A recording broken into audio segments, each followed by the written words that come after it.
I'm Rebecca Robinson. And I'm Rachel Tomlinson, and this is our stat final project. All right, so our first data set was regarding late fee data in daycares and preschools.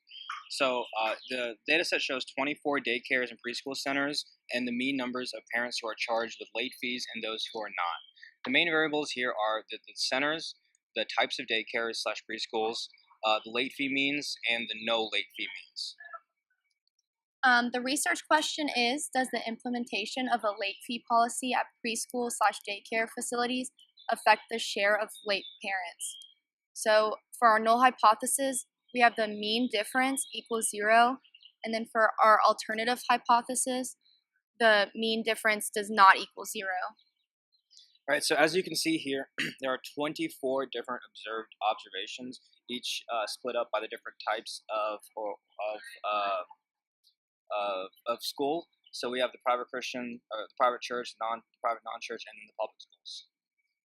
So to do this in StatCrunch, you would go to Stat, T-Stat, and then go down to paired. So then for this, we had two graphs to check for normality. And the first one was a QQ plot. And pretty much if the dots fall like pretty much on the line, then it was normal. And then the box plot on the right shows that the data actually has an outlier on the far left side at the blue dot. So the two paired values that we were comparing are the results for the late fee and the results for the no late fee, and the hypothesis down here for the mean difference. So these are the results from the test. The degrees of freedom being 23, the t-stat being negative 9.551, and the p-value less than 0.0001. All right, and so in conclusion, since the p-value is less than the significance value of 0.05, the null hypothesis is rejected. There is enough evidence to suggest that the implementation of a late fee does make a difference in if parents are late or not. This shows that more preschools and daycares should use the late fee to lessen the amount of parents who are late. Okay, and for our second data set, we have birth weights. So this data set shows 100 different samples in Seattle. They had different variables that predict the birth weights of newborns, and these variables are the age of the mother, the pre-weight of the mother before she gets pregnant, the post-weight after pregnancy, the gestation period, which is how long she's carrying the baby, the gender of the newborn, and the parity, which is how many times the woman has been pregnant before. And so this is just our data set. It's broken into 2 columns to fit on the page, and it's just 100 different samples. Okay, so for our research question, we're to find the best linear model to predict the birth weights of the newborns using any or all of the variables. So our hypothesis here starts with the null hypothesis, where all 6 variables have the same p-value or rho value. The alternative hypothesis is that at least one of the variables have a different value from the rest, which would imply an effect.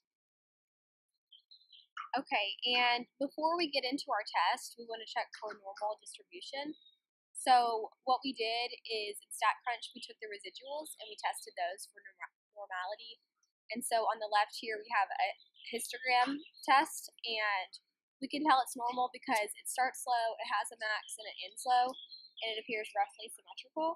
And then the second test on the right is the QQ plot test, and all of the dots fall closely within the line with the exception of a few outliers, so we know that this is normal. So now we're going to perform our multiple linear regression test, and our first step is we want to plug in birth weight for our y variable and everything else for our x variables. Then we're going to do a hypothesis test, and for our variable selection, we want all subsets. And before, like I mentioned, we had selected residuals for the normal distribution test. Okay, and these are our results. So the model shows an f-stat of 5.334 and a p-value of 0.0002, and which is much less than the significance value.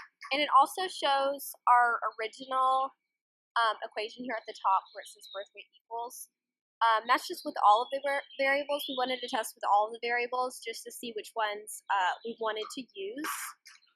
And when finding the best fit equation, we decided to take the top 7 equations and compare them. And when we were thinking about the different variables that affect birth weight, parity didn't make a lot of sense because that's how many times the woman has gotten pregnant, which really isn't an indicator of the birth weight of a baby. So as you can see, the first and second did make a lot of sense because they included parity. And so we decided to go with the third because it had the highest adjusted R-squared value and it only had 2 variables. So that's how we came up with our equation of best fit. Here it is. And to conclude, In addition to the equation of best fit, the p-value is less than the significance value of 0.05, so we reject the null hypothesis. There is enough evidence to suggest that at least one of the variables in predicting the birth weight of a newborn are different from the rest. The variable of parity was not a good indicator to the birth weight of a newborn.